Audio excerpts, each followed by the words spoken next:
Mbote balandi ya émission Tolobela Mboka ezali wabino mwana musala na bino Mireille Mbula tozali na Kinshasa en République démocratique du Congo toye lisusu kolobela kaka masolo ya mboka à ce qui concerne Minembwe. Alors tozali na sima ya caméra azali kaka moko héros de l'ombre Moses Bat na bakisaka Tempus. Alors bobo sanate ko s'abonner na chaîne na biso Aerotech TV masolo ezokoba mais na sima ya pib oyo. Bienvenue dans Rich Boy Business pour l'achat de vos voitures.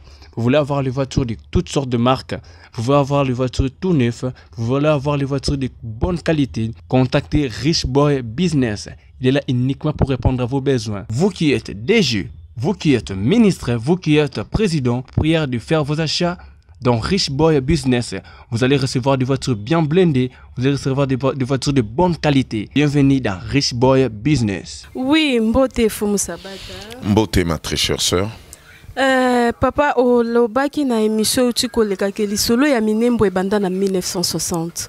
Alors okoki kosunga biso ba mususu toyebite na ba 1960 na biso tobota maka kututi. Lisolo ya Minembwe ezali nini? Et puis Minembwe d'abord eza nini pe eza wapi? Minembwe ezali na kati ya Congo. Mais lisolo wana Minembwe ba Belge mutu baza na baza makambo wana kandenge basalaka na Rwanda ba kotisa ki batuti ba utaki kote ya Éthiopie ba kota na Rwanda et bazo ko continuer ko perseti ba epo ba déranger Congo eza komba moko ebandi kala ebandi lelote na kati ya plan na bango ezali nini ezali combat contre ba bantu juif pour génocide Oezoko Salema d'une manière silencieuse contre le peuple bantou, le peuple juif. Quand je parle de peuple juif, bah, descendant Bana Jacob, au Basala 12 tribus, il y a Israël. Bitumbana et Bandiwana. Yangono moni, Bitumbana yaki na côté religion, pe bazo continuer qu'au travail sur le plan physique. Ça veut dire Bo s'étonner n'a plus de 20 millions de morts bakoufi na est, ce n'est pas un hasard. Bino bo comprendre dans notre solandi na émission msuna lobaki ke bo peuple bo tamingi. Ba religion elibiso ordre kolobarake mutu fo balaka moi simoko. Mais or na nombre il y a géographie mondiale basi bazalaka belé koleka mibali bazalaka muke. Si vous avez la kibiso politique, on a koloba ke faut que bala ka moi simoko, so bali moi simoko. Parce que basinyo sona batikali, ba okende wapi. Bazo tout là. Yangono moni débauche et zui et développer makasi. So talineti na ba pays neti ba Sénégal, bazo basi bazo sala, bazo revendiquer faut ba voter loi moko ke mibali babala ka 4 femmes. Pourquoi? Et ça, c'est dû à Makambouana. Macron est à l'obaki que la famille africaine, vous devez éviter à Kobo Takaban et Belé. Bazope Sabino impression on dit que Kobo te Belé na ba pauvreté au bozali on dit pauvreté wana bisonde toluka kango o keza pauvreté moko créer na ba impérialiste ba imposer bino pauvreté wana pour ba mema bino un jour na ordre ya politique ke bobo taka mingi te po nzalele ki mingi or nzambe ndenga pesa biso ba territoire na biso na bazamba makamutu ofele même soki tolobi to s'organiser to lonaka to salaka bilanga na biso bien to komilier ça sans même mindele ba ko intervenir pour ba lesa biso. Ça veut dire c'est un politique créé comme ça pour beaucoup mana moma moko ba ibsabino te o monde ngé bozako kendeza ngote ba ibsabino sko il faut bokendaka boy. C'est ça le contrôle. Aliénation balobaka yangwana. Une aliénation, ça veut dire le contrôle. Ça veut dire bazope sabino ba ordre bo vivre ndenge bango ba lingi bozala. Or ezandengona tena époque kala ba société na biso africaine mindele ba ki ba kuté biso déjà tozala ki organisé. Plus de milliards et des milliards d'années Afrique ezalaki bien civilisée. Suite il y a passivité na biso ko yambaka bato belé ngano monde to perda guerre. Lelo so to comme ba chrétien ba musulman ba biloko belé ba ela biso, c'est dû à quoi? Parce que to perda guerre wana o ba imposa ki biso parce que ba boma ba koko na biso ba kata bango mitu po ba koma ba chrétien. Islam et boma ba africain rien que pour ba imposer bino islam. Donc ça veut dire bazali deux polarités au bazali na ordre islamique na christianisme mais bazo tambolaka na logique ya kosa la instinction ya ba être humain pour ba occuper ba terre na bino ba exploiter bino kaka ndenge islam et procéda christianisme peut procéder ndengwana yango mon lelo bazo luka ba bimisa biso ke tradition na biso africaine eza mabe il faut tout respecter ndenge bango bazo sala mais or soko landi na kati ya fin fond ya christianisme ozo senti na islam ozo senti ke bazo tambola te ndenge nzambe atinda ki biso to na mokili po nzambe atinda mutu moko tazala représentant na ye nzambe sala mokili na ye alobi bana nanga bo peuple mokili ça veut dire apesa biso ordre na ya ko botaka ebele po to pesa sens ya existence na ye parce que bino bozo exterminer batu bozo créer oyo Bill Gates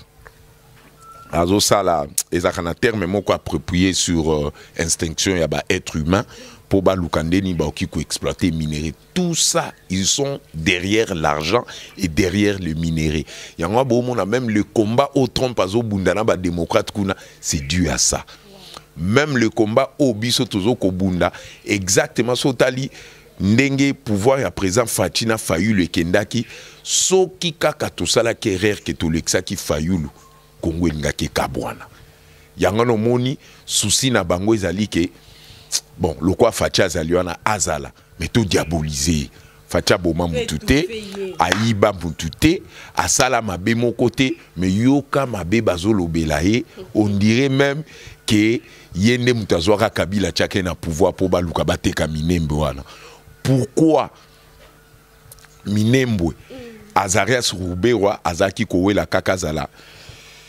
aboto la ministre ya intérieur na biso ba prérogatif ya makambo etali recensement pourquoi ka ba pesa ki poste pourquoi ba panza ki Congo à la 26 provinces et qui sont derrière ya inspiration na ya constitution na biso ke ba panza Congo à 26 provinces c'est toujours la Belgique ça veut dire ça processus ça qui déjà il y a longue date préparé depuis kala mais bo salaka attention te na bolingo Etienne Tshisekedi azaki na ona mboka po ye mutu akoisaki accord de Bondo lelo mwana nae azui pouvoir bakomi côté les mêlés parce que baebi ke mwana nae azaka na même vision esprit ya tata nae ça veut dire ya ko protéger peuple congolais ya ko protéger peuple bantou baina on ndenga tribalisme titi babomi baluba po baebe ke so baluba bakufi baluba pe na enona bakosilika po kawe kota des eaux de kota mais baluba babeti yango kara po na nini baebi ke bisonde toza ba yaya ba congolais bisonde to a solution yango no moni baluba bafanda ondie bazoba baluba bazoba te so babi ke bakanga makofi ba beta na makofi ya héroïne da danger babomi bade bande kona biso ba lubo ba jumeau ba bomi bango na ba Congo po ba latisa bato ba Congo ber po katokota na kao qui sont derrière ba confrérie wana ba o bazo gérer ba Martin Fayulu ba Muzitu ba o gérer ba Jean-Pierre Bemba bazo gérer ba Katumbi po kaka ba boto la bino légitimité ya bokoko na bino soki Tshisekedi azala quitté après Kabila Roubé Rwanda ngaka comme président mais pourquoi ba stopper lokwana pour vous dire que bozo comprendre combo ndenge zo kokendete ba Congolo bazali naïf des abrutis au bafani na poto ils passent leur temps à injurier fatiguer leurs propres frères au azo luka ba façon nyoso ndeni na okukwa tenue likambo Minembwe wana mais tala ba video esalemi na Minembwe ate kimboka na type moko soki basimba zakama ndefu ebele na mona ke na Facebook azo parvenir ko seka zolobo Minembwe bazo iba facha zo komela aomela masanga azomela 20 na Belgique. Or, so tali même photo on a publié qui na Facebook et ça ba photo kalao facha zalaki na Belgique des fois na ba soirée nde ba kutanara et ils sont en train d'utiliser les images mais baeba ka fachi très bien te il a un cœur d'acier au tout bozo son monde a quitté na Goma bien linette alati masque alati lunette azotala sko bino abi oaza makasi abimande bozo akoloba na banda rouge wana atamboli pe makolo pour vous dire que vous ne comprenez pas. Soit vous êtes en train de faire ça avec la haine na motema mabe oyo bazolo na nakati na bino motema likundu bozo yebate ndeni kombe zo kende bofandika na poto buganga kabate ki minembwe fachake te ka minembwe. Mais Kagame le sait très bien que Kabila a renversé la valeur, il y a suprématie, il y a qu'au diriger l'Afrique centrale vers le Congo. Kagame le sait très bien que le Congo est récupéré force. Il y a un moni, sombi sombi ba Daniel Safou, sombi sombi ba Toana Nyonso, pour baser la contrepoids, il y a état de droit au Facha Zoluka Acha. Mais je vous dis, Boye Bakake, bazoko installer TPIA pour na ba crime de guerre ba tutu basalaki bo paniquer na bino pour na Rubero te akokangama Rubero akokende CPI onyo so na zo sala ezalinde ba dernière carte oazo ko beta po batuna ba ebise ba bitala to perdre Kabila azal so à la tête du Congo te moi na mboka oazali 100% congolais ndazu pouvoir boye bakake cop na biso contre rebours ekomi kozonga contre biso moko. Donc yangono moni bazo luka na façon nyonso basomba ba notable o bazana minembo bazu moi ba créer commune wana ale bazu moi ba photo ya soki si médecin moko ba telemisi bango ba tuti ba kangisi photo pona ka ba tia bino moto na mutema bo tia fati presso bota o mona ba tuti ba comme eloko aggraver ça les mikunate eloko aggraver ça les mikunate. Bacha bato bazochana mais est-ce que ba interdit biso poto cha base militaire na Minembo ba on interdit biso te toyeba soki Minembo aneza biso ba bantu ou bien ya bango soi-disant bazolo ba ke bazaba ayant droit. D'abord, vous ne maîtrisez pas la langue congolaise, vous allez lingala ki Congo na mbokana, vous parlez les Kinyarwanda. Qu'est-ce qui prouve que vous êtes des ba ayant droit à Minembo?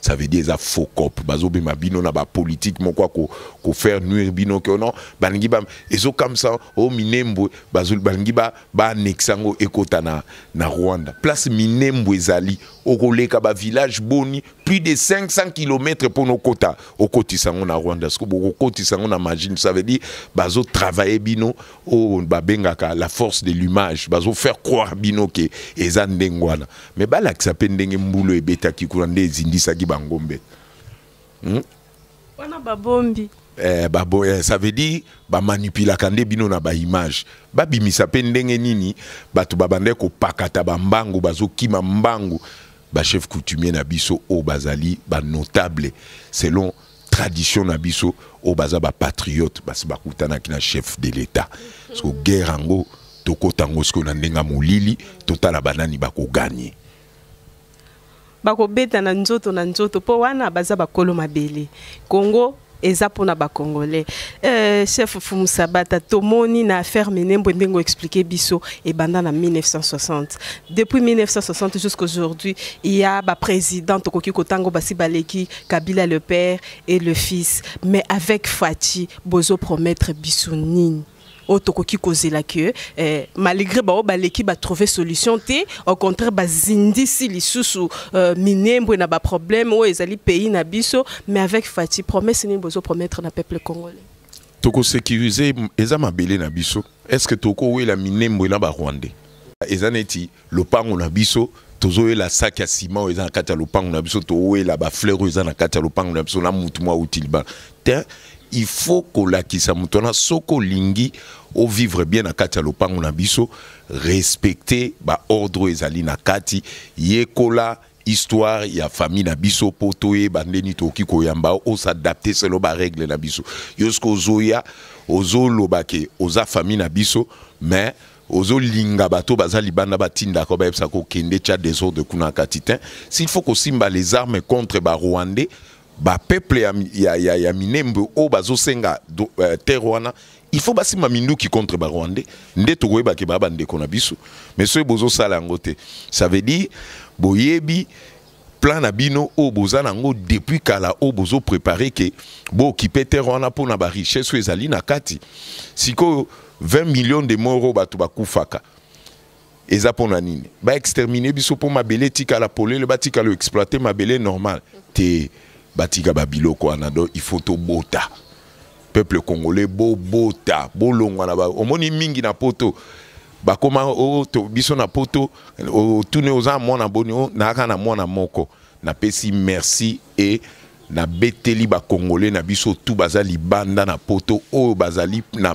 plus de 6 enfants et belé kuna na poto boye bakake boza 4 na 4 ya idéologie ya bakoko na biso ko peuple mokili bao baboti bana moko mibale bo bundana bo bakisa bana ebele poso bo bakisa ebele te boye bakepeke ba accident monsieur sale mapena maboke na voyage na bana mibale na papa na mona bokoi na avion soki Kobe Bryant abotaki ebele te tala kufa na mona na hélicoptère mokiliza na ba réalité.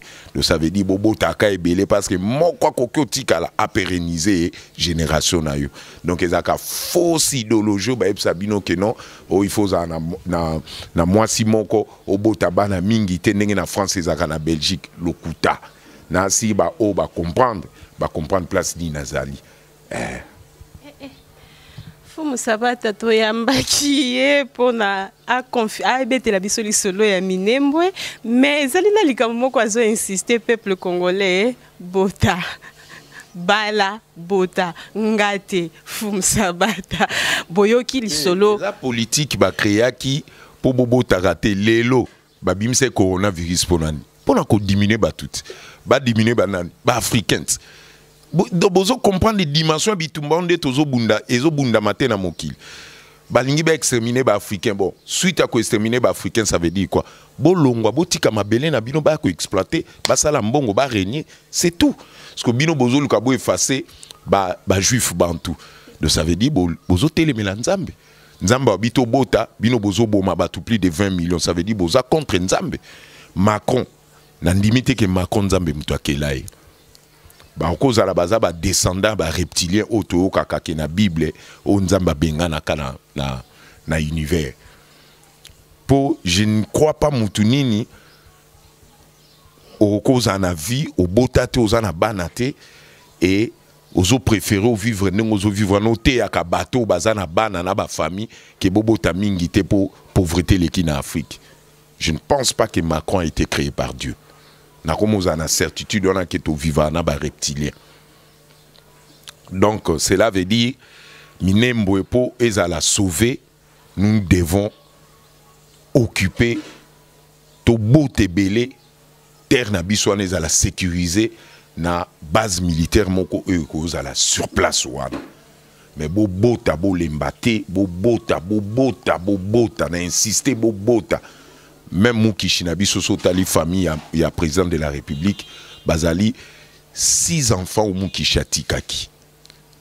Donc ayebaki loko ana po ayebaki ke bota la même président na biso de la République banane ndenga boti. Donc azana idéologie toujours ana ke il faut to peupler Congo. To peupler Congo. Soko moni moi sa zo eloka na idéologie ko na robota ka mwana moko kimaye.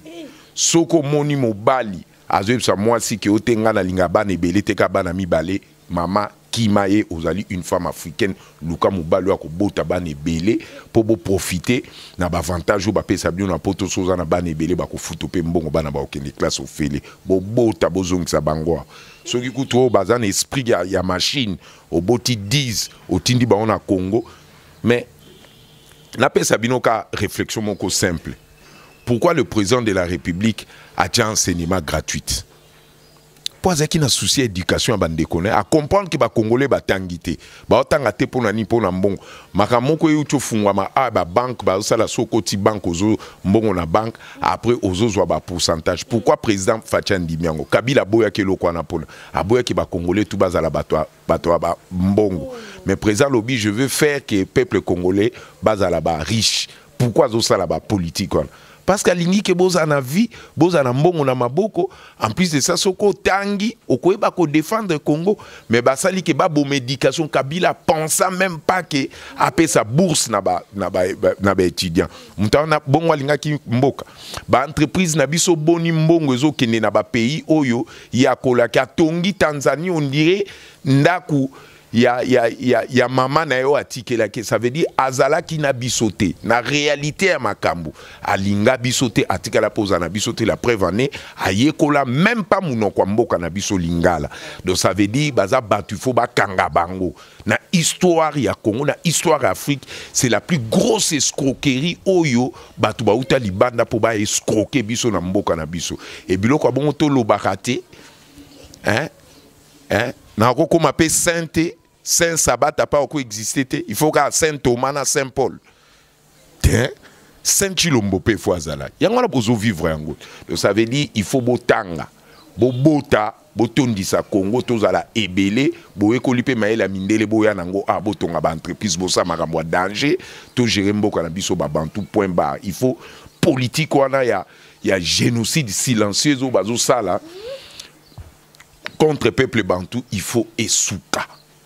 To lembi le couteau politique na ba religion na politique na ba élite politique ba tikela kabiso banda Mobutu ti sikoyo tozo continuer ka ko tourner rond to lela ko bazo boto la biso minembe ba boto la biso minembe parce que vous avez cru na ordre ya politique ba tiaki po ba contrôler bino d'abord mentalement. Ça veut dire l'aliénation, ça veut dire le contrôle. Basala o balingi na kati ya vie na yo na avenir na yo. O ka avenir a mutu ezala ka tracer na destin nzambe na yo moko ndengo zo avancer na mokili.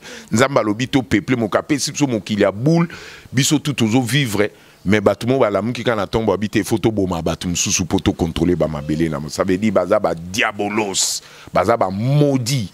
Bato bongo il faut ba kanga bango ba kende CPI na katia bato wana muto liboso tozo ciblé c'est roubé ou apé ba kanga parce que ça criminel de guerre. Malobaya Saint Sabata, imaginez Saint Sabata, Saint Fachi. Désormais Saint Fachi, Saint Sabata. Quand on parle de Saint Paul, Saint Jean, Saint Marc, on va Saint Sabata, Saint Chilombo. Malobaya Saint Sabata ezani ni peuple congolais oboti tindika ba yo ozali banda mboka. Tindike la biso ba descendants soit na kotoyo et surtout bazala bien formé. Lokola Rich Boy Business alongwa mboka kala s'il vous plaît. Azaki na âge à 7 ans.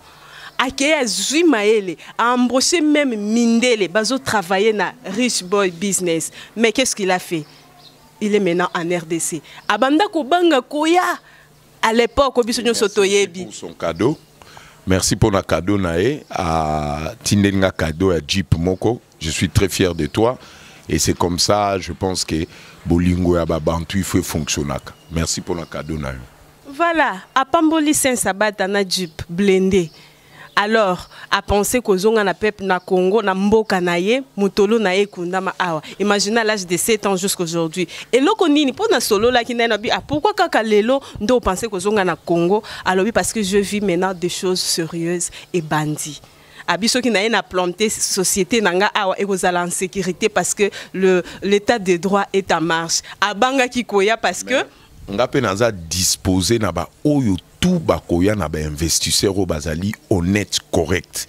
Je suis là na sengi bino lo côté o mbongo bien nini boya na bango naza kanalo na komema bino direct à qui des droits na ba ministère na biso na ba conseiller bazali chargé ya ba investissement nyoso boko ya nango même jusqu'au chef de l'État.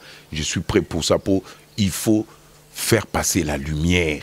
Botika likambo na Congolais vo sala likambo pour l'intérêt mboka il faut kaka olia au sala cop yango mte bomi Congo boya je suis prêt à commémorer n'est pas ministre hydrocarbures ministre affaires étrangères ministre